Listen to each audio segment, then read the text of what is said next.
हद मेयार कज खिश्ते अव्वल चोने हद मेयार कज तासुरैया मीरावद दीवारे कज। আপনি দেওয়ালের প্রথম গাঁথুনিটা যদি বাঁকা বা বাঁকা গাঁথেন তো সুরাইয়া সাতারা পর্যন্ত দেওয়ালটা উঠবে কি বাঁকা। এমনিভাবে প্রত্যেকটা মানুষের 60, 70, 80, 90 বছরের জীবনের একটা ফাউন্ডেশন আছে। প্রত্যেকটা মানুষের জীবনের একটা ফাউন্ডেশন আছে। এই ফাউন্ডেশনটা যখন বাঁকা হইয়া যায় ওই মানুষটার 60, 70 বছরের জীবনটা বাঁকা চলে, এইটা আর সোজা হয় না। আর কি হয় না? খিস্তে আউ্বাল চোনে হদে মেয়ারে কাজ তাসুরাইয়া মিরাওয়াদ দিওয়ারে কাজ। এখন আমাদের জানার বিষয় হলো একটা মানুষের জীবনের ফাউন্ডেশনের পিরিয়ড কত, কত বছর, কত মাস। আমার বেরা দোস্ত আবাব, প্রত্যেকটা মানুষের জীবনের ফাউন্ডেশন পিরিয়ড 5 বছর 10 মাস। 5 বছর 10 মাস। একটু মনোযোগ সহকারে শুনি, কথাগুলাকে একটু মনে রাখার চেষ্টা করবেন। প্রত্যেকটা মানুষের জীবনের ফাউন্ডেশন পিরিয়ড কত? আমার যুবক ভাইরা, তরুণ ভাইরা, আপনারা আমাকে প্রশ্ন করতে পারেন, হুজুর 5 বছর জীবনের ফাউন্ডেশন এটা বুঝলাম, ভূমিষ্ঠ হওয়ার পর থেকে 5 বছর পুরা হওয়া পর্যন্ত জীবনের প্রথম 5 বছর এটা মানুষের জীবনের ফাউন্ডেশন হইতেই পারে, কিন্তু 10 মাস যে ফাউন্ডেশন বললেন এইটা তো বুঝলাম না। আমি আপনাকে বুঝাবো ভাইয়েরা। 5 বছর হলো মায়ের পেটের বাহিরে, আর 10 মাস হলো মায়ের পেটের ভিতরে। ওই 10 মাসও একটা মানুষের জীবনের ফাউন্ডেশন, আর এই 5 বছরও একটা মানুষের জীবনের ফাউন্ডেশন। আল্লাহু আকবার।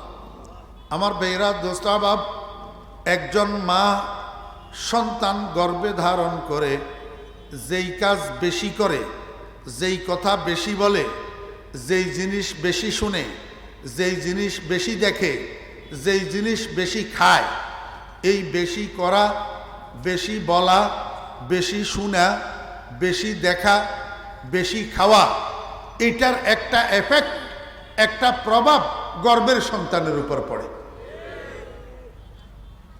গর্ভের, আমার ভাইরা দোস্ত আহবাব, সন্তান গর্ভের মধ্যে লইয়া মা যদি মিষ্টি বেশি খায়, সন্তান মিষ্টি প্রিয় হয়। সন্তান গর্ভের মধ্যে লইয়া মা যদি জাল বেশি খায়, সন্তান জাল প্রিয় হয়। সন্তান গর্ভের মধ্যে লইয়া মা যদি পর্দা পুশিদার সহিত চলে, লজ্জা শরমের সহিত চলে, আমার ভাইরা দোস্ত আহবাবেরা, নেক কাজ বেশি বেশি করে, কোরআন তেলাওয়াত বেশি বেশি করে, জিকির আজকার বেশি বেশি করে, আল্লাহু আকবার, এই মায়ের পেটের সন্তান ভূমিষ্ঠ হওয়ার সময় মেধাবী, ট্যালেন্টার, জকি হইয়া ভূমিষ্ঠ হয়। আর যেই মা সন্তান গর্ভের মধ্যে লইয়া বেপর্দা চলে, নির্লজ্জতার সহিত চলাফেরা করে, বেহায়াপনার সহিত চলাফেরা করে, অশ্লীলতার মধ্যে ঘুরাঘুরি করে, বেগানা পুরুষের গালে গালে ঘুরে, বেনিটি ব্যাগ কাঁধের উপর লইয়া মার্কেটে মার্কেটে ড্যাং ড্যাং করে, এই মায়ের গর্ভের সন্তান ভূমিষ্ঠ হওয়ার সময় মেধা খর্ব, বোকার, দামি সইয়া ভূমিষ্ঠ হয়।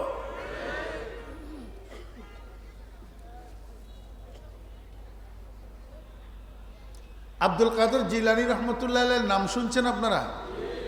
জি, হযরত বরপির সাহেব রহমতুল্লাহ আলাইহি, উনার মকাম কত। আব্দুল কাদের জিলানী রহমতুল্লাহ আলাইহির মকাম আমি যদি এখানে আমার নগণ্য ক্ষুদ্র জ্ঞান অনুসারেও বলি, 2-4 ঘন্টা বললেও শেষ হবে না। কেমন বাপের বেটা ছিলেন। হযরত উলামায়ে কেরাম, তালেবে ইলম ভাইদের জন্য একটু সামান্য বলি, আব্দুল কাদের জিলানী রহমতুল্লাহ আলাইহি কি ছিলেন, যিনি এত বড় দাবি করতে পারেন কেমন বাপের বেটা।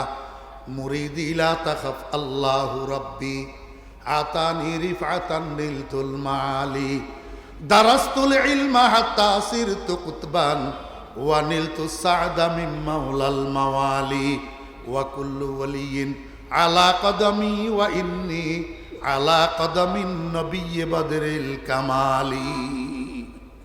কি কয় আপনারা সর্বসাধারণ বুঝবেন না, এই জন্য আপনাদেরকে এটার অনুবাদ করাও ঠিক হবে না। জিনাদের বুঝার ওনারা ঠিক মতোই বুঝছেন। ওয়াকুল্লু ওয়ালিয়িন আলা কদমি ওয়া ইন্নি আলা কদমিন নবিয়্যি বদরিল কামালি।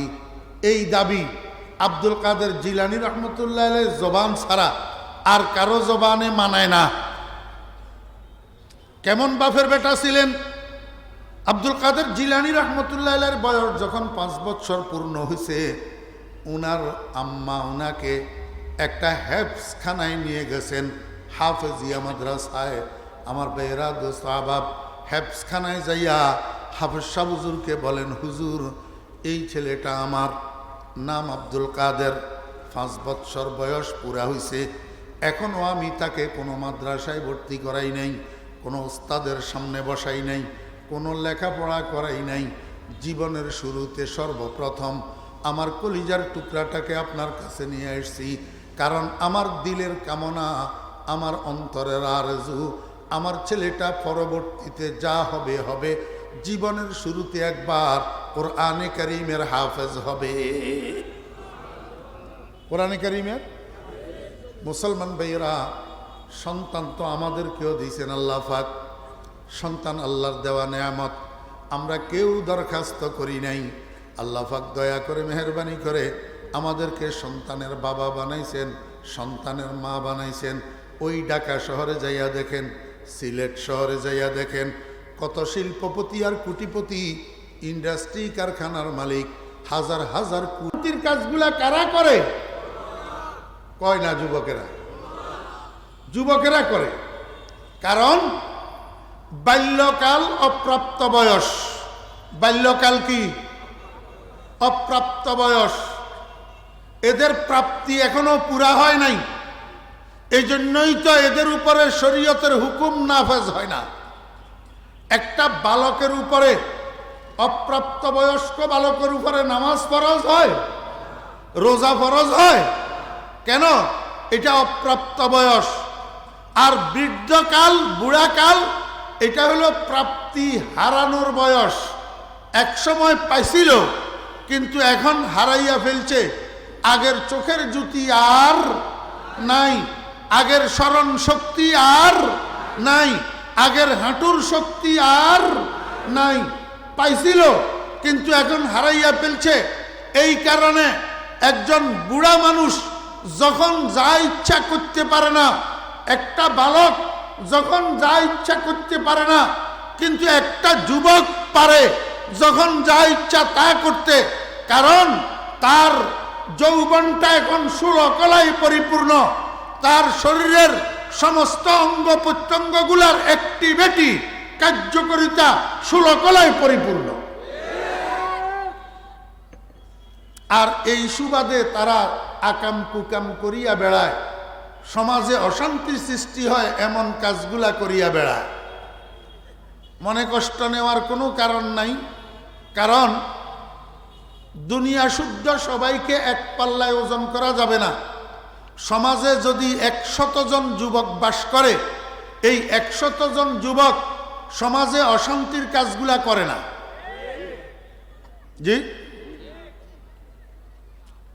সমাজের মধ্যে কিছু যুবক মাদ্রাসার ছাত্র আসেনি, মাদ্রাসার শিক্ষক আসেনি, কিছু যুবক বিভিন্ন পীর সাহেবদের মুরিদান আসেনি, কিছু যুবক তাবলিগ জামাতের সাথী ভাই আসেনি। এরা কি সমাজে অশান্তির কাজগুলা করে? মাদ্রাসার ছাত্ররা, মাদ্রাসার শিক্ষকেরা চুরি, ডাকাতি, হাইজ্যাক, রাহাজানি, নারী দর্শন, ইফটিজিং, অ্যাসিড নিক্ষেপ, মদ, গাঁজা, ইয়াবা, মানুষের উপরে জুলুম আর নির্যাতন, রাজনীতির নামে মানুষ খুন, এগুলার সাথে মাদ্রাসার ছাত্র শিক্ষকদের সম্পর্ক আছে? আমি প্রমাণ চাই। কিভাবে?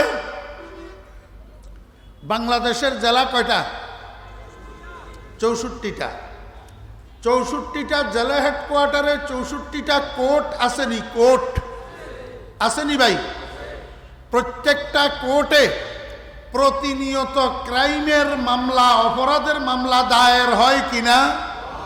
চুরির মামলা, ডাকাতির মামলা, হাইজ্যাকের মামলা, নারী নির্যাতনের মামলা, নারী ধর্ষণের মামলা, মদের মামলা, জুয়ার মামলা, ঘুষের মামলা, দেশের সম্পদ লুট করার মামলা প্রতিনিয়ত কোর্টগুলাতে হয় কিনা?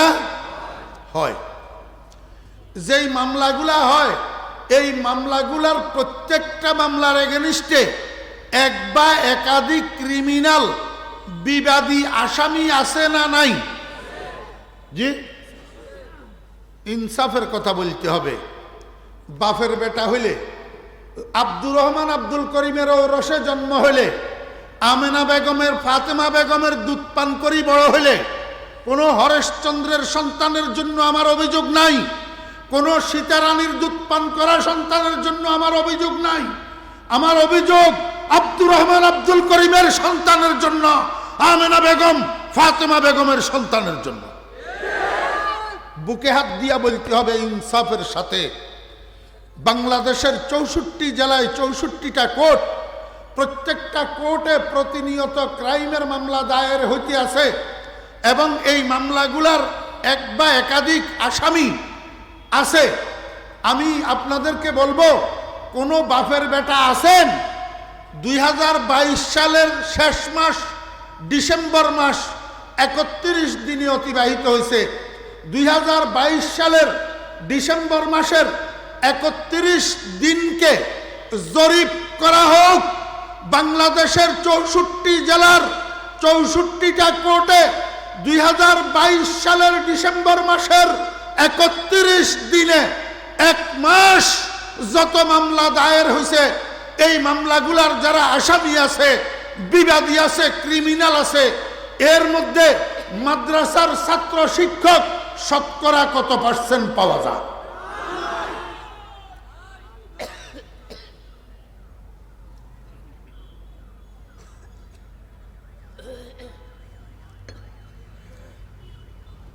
আমাদের দেশের কিছু সুশীল আছে, সুশীল। আমাদের দেশের কিছু বুদ্ধিজীবী আছে, এরা জ্ঞানন্দ, চোখের মধ্যে পট্টি লাগানো, এরা এগুলা চোখে দেখে না। মাদ্রাসার ছাত্রদের আর শিক্ষকদের বিরুদ্ধে বিবৃতি দেয়। আমি চ্যালেঞ্জ করলাম, 2022 সালের ডিসেম্বর 64 জেলা থেকে জরিপ করা হোক, শতকরা কত পার্সেন্ট মাদ্রাসার ছাত্র, মাদ্রাসার শিক্ষক পাওয়া যায়? আপনারা নাই বললেও আমি নাই বলবো না, আমি বলবো আছে। শুধু কথার কথা, চাপস মানে নিলাম 100 জনের মধ্যে 5 জন আমার সন্তানেরা আছে, 5 জন আমার সন্তানেরা আছে। অনেক সময় না থাকলেও সাজাইয়া বানাইয়া দে, না থাকলেও সাজাইয়া বানাইয়া দে। রাস্তার থেকে ধরিয়া নি আরেকটারে পয়সা করি দিয়া, জুব্বা লাগাইয়া, টুপি লাগাইয়া টেলিভিশনের সামনে দাঁড় করাইয়া দে, মাদ্রাসার ছাত্র আর শিক্ষক বানাইয়া। আমি বলবো, ধরে নিলাম শতকরা 5% আমার সন্তানেরা আছে ক্রাইমের সাথে জড়িত, কিন্তু বাকি 95% ক্রিমিনাল, বাকি 95% অপরাধী, বাকি 95% আসামি। এরা কোন কারখানার প্রোডাক্ট? এরা কোন ইন্ডাস্ট্রির তৈরি? এদের বিরুদ্ধে কোনো বিবৃতি আসে না কেন? ও তোদের দামাগের মধ্যে কুকুরে পেশাব করছে?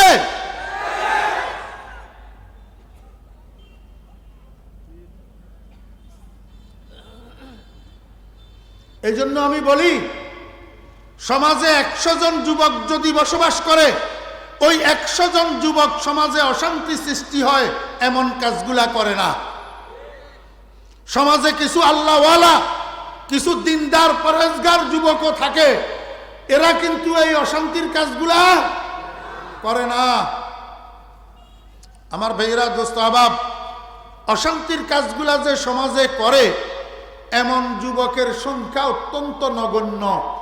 100 জনের মধ্যে 10 জন যদি ক্রিমিনাল হয়, 10 জন যদি সমাজে অশান্তির কাজগুলা করে, যথেষ্ট। সমাজ অশান্ত হওয়ার জন্য যথেষ্ট, আর লাগে না। আমার বেরা দোস্তাবাব, তাহলে আমি আপনাদেরকে জিজ্ঞেস করব, সমাজে অশান্তির কাজগুলা কোন সে সমস্ত যুবকেরা করে? ওই সমস্ত যুবকেরা করে যারা নষ্ট যৌবনের বাহক হয়, যারা নষ্ট যৌবনের বাহক হয়, যারা নষ্ট যৌবন বহন করিয়া বেড়ায়, যাদের যৌবনটা কারণে অকারণে নষ্ট হইয়া যায়, এই যুবকেরা সমাজে অশান্তির কাজগুলা করে। এখন আমাদের জানার বিষয় হলো, সমাজে অশান্তির কাজগুলা যেই নষ্ট যুবকেরা করে, এই নষ্ট যুবকদের যৌবনটা নষ্ট হয় কেমনে? মনোযোগ আসেনি? জি, খুব ভালো করে বুঝতে হবে। নষ্ট যুবকদের যৌবনটা নষ্ট হয় কেমনে? তারা নিজেরা নিজেদের যৌবনটাকে নষ্ট করে, না পিছন থেকে অন্য কেউ নষ্ট করে তারা খেসারত দেয়? কোনটা? আমার ভাইয়েরা, দোস্ত আহবাব, জাউয়া বাজারবাসী, আমার মনে হয় অনেকে এই বিষয়টা কোনো সময় চিন্তাও করেন নাই, কল্পনাও করেন নাই, জীবনে হয়তো আর কোনোদিন অনেকে শুনেনও নাই।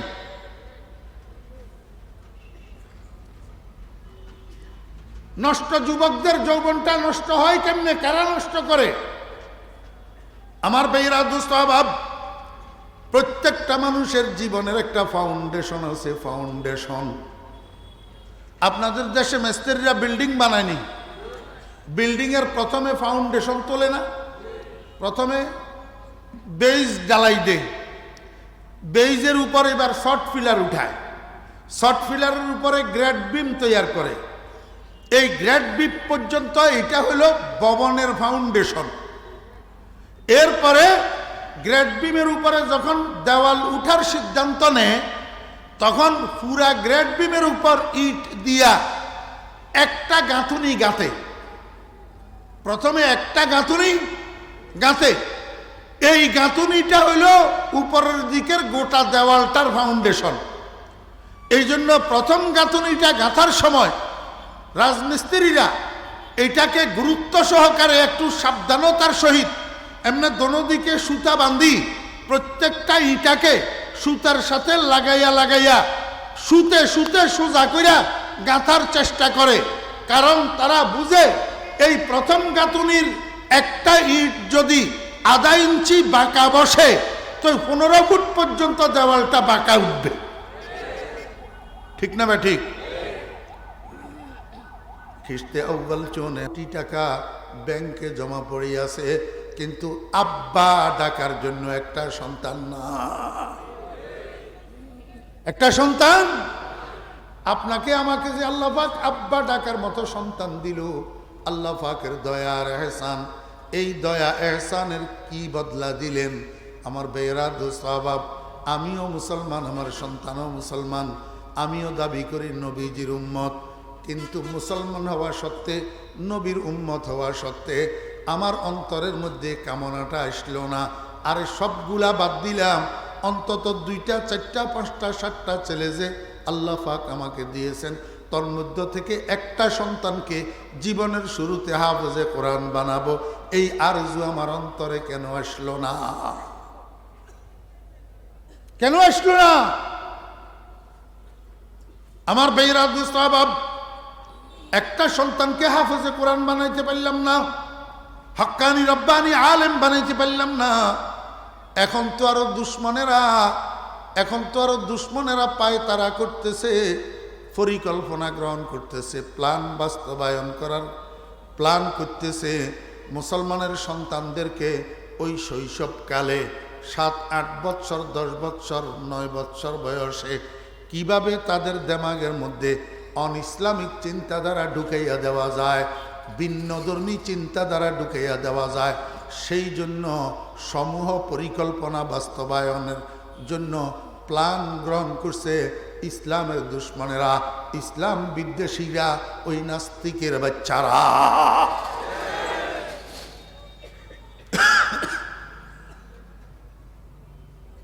মুসলমান এখনো যদি আমাদের হুঁশ না হয়, এখনো যদি মুসলমান সন্তানদেরকে শৈশবে ওই ফাউন্ডেশনে যদি তাদের দেমাগের মধ্যে, তাদের কলবের মধ্যে ইসলামী অনুশাসন ঢুকাইতে না পারেন, ইসলামী পরিভাষাগুলা ঢুকাইতে না পারেন, তো দেখবেন এক সময় আপনাদের সন্তানেরা ইসলাম তাদের মধ্যে আর থাকবে না, নাস্তিকতার বুলি আওড়াইয়া চলবে।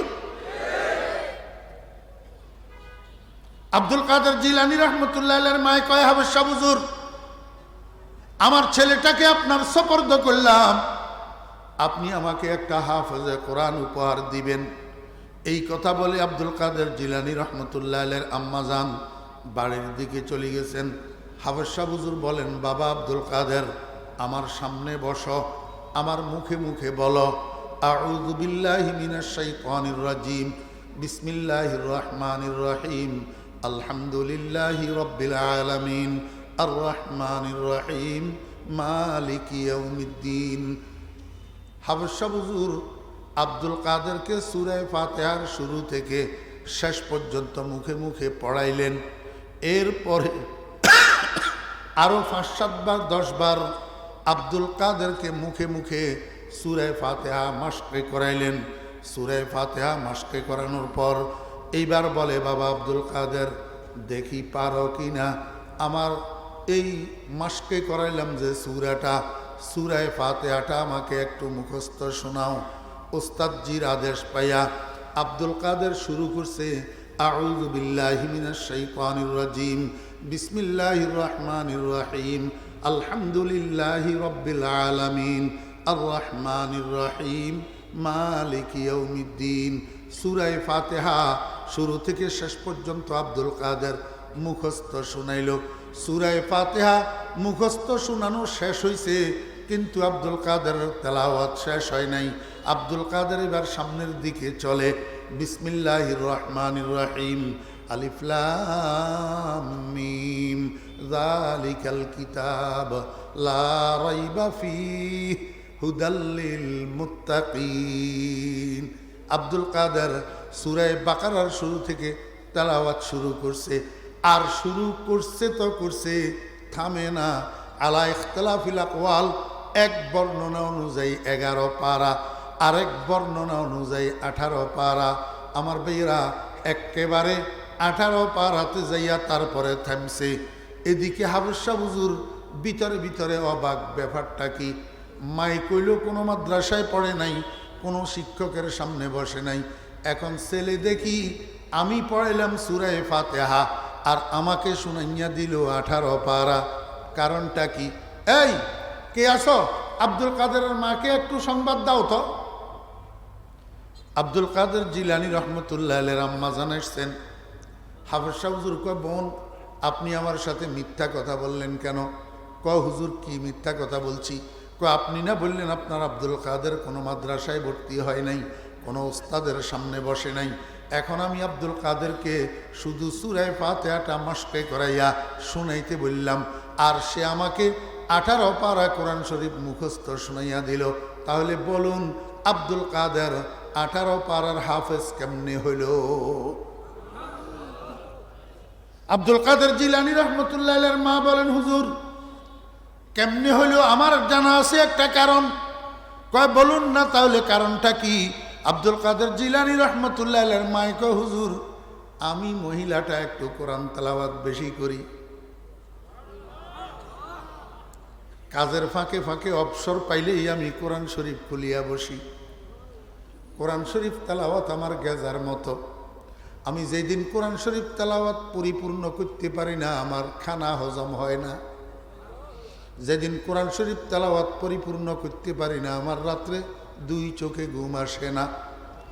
হাফেজ শাহ হুজুর আমার মনে আছে, আমার আব্দুল কাদের যখন আমার গর্ভে ছিলেন, আমি বেশি বেশি কোরআন তেলাওয়াত করতাম। প্রতি 3 দিনে একবার কোরআন শরীফ খতম করতাম। ওই দিনে ও জাউয়াবাসী মুসলমান ভাইয়েরা, গোটা সুনামগঞ্জ ডিস্ট্রিক্ট তালাশ করিয়া দেখেন এই গুণের একটা মা পাওয়া যায় কিনা। এমন মায়ের এমন পেটের থেকে আব্দুল কাদের জিলানী বাইর হবে না কি বাইর হবে? বুয়াদ পাকি জাতি নত পাকে কিরদার, বুয়াদ পাকি জাতি নত পাকে কিরদার, জেনা জাদা নবাশুদ জুজ জেনাকার, যে মরদুম সগ যে সগ মরদুম নাজায়ত, যে গুন্দুম যাও যে যাও গুন্দুম নায়ায়। আল্লাহু আকবার। মিশরের প্রধানমন্ত্রী আজিজ মিশরের স্ত্রী জুলাইখা হজরত ইউসুফ আলাইহিস ইসলামের রূপে পাগল ছিল। ইউসুফ আলাইহিস ইসলামের রূপে পাগল ছিল। বাপের বাড়িতে থাকাকালীন 3 রাত্রি একটানা ইউসুফ আলাইহিস ইসলামকে স্বপ্নে দেখছে। স্বপ্নের মধ্যে ইউসুফ আলাইহিস ইসলামের রূপ দেখি পাগল হইয়া গেছে। স্বপ্নের মধ্যে ইউসুফ আলাইহিস ইসলামকে পরিচয় আর নাম ঠিকানা জিজ্ঞেস করছে। ইউসুফ আলাইহিস ইসলাম স্বপ্নের মধ্যে তাকে পরিচয় দিছে, আমি আজিজ মিশর, মিশরের প্রধানমন্ত্রীর বাসভবনে আসি, তালাশ করলে আমারে পাইবা। জুলাইখা মা বাপ দেশ খেস মাল দৌলত ইজ্জত সম্মান সব সারি মিশর আসি গেছে আজিজ মিশরকে পাওয়ার জন্য।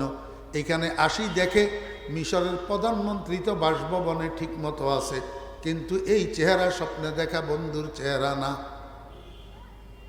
স্বপ্ন দেখা চেহারার সাথে মিল নেই। আমার বেয়েরা দোস্ত আবাব সখী একটা ছিল জুলেখার সাথে। সখী কয়, জুলেখা একটা কাজ কর, এই আজিজে মিশরের কাছে বিয়ে বসিয়ে এখানে থাকি যা। তোর বন্ধু যখন তোকে বলছে মিশরের প্রধানমন্ত্রী, এটা তো প্রধানমন্ত্রীদের সরকারি বাসভবন, একদিন না একদিন সে প্রধানমন্ত্রী হইয়া এখানে আসবে। এখন আবার যদি বাড়িতে মুলকে শাম চলে যাবি তো বন্ধুর দেখা জীবনে আর পাবি না, এটার কাছে বিয়ে বস, বিয়ে বসে এখানে থাকি যা। জুলেখা রাজি হইয়া গেছে, আজিজ মিশরের সাথে বিয়ে হইছে। কিন্তু বিয়ে হইলে কি হবে?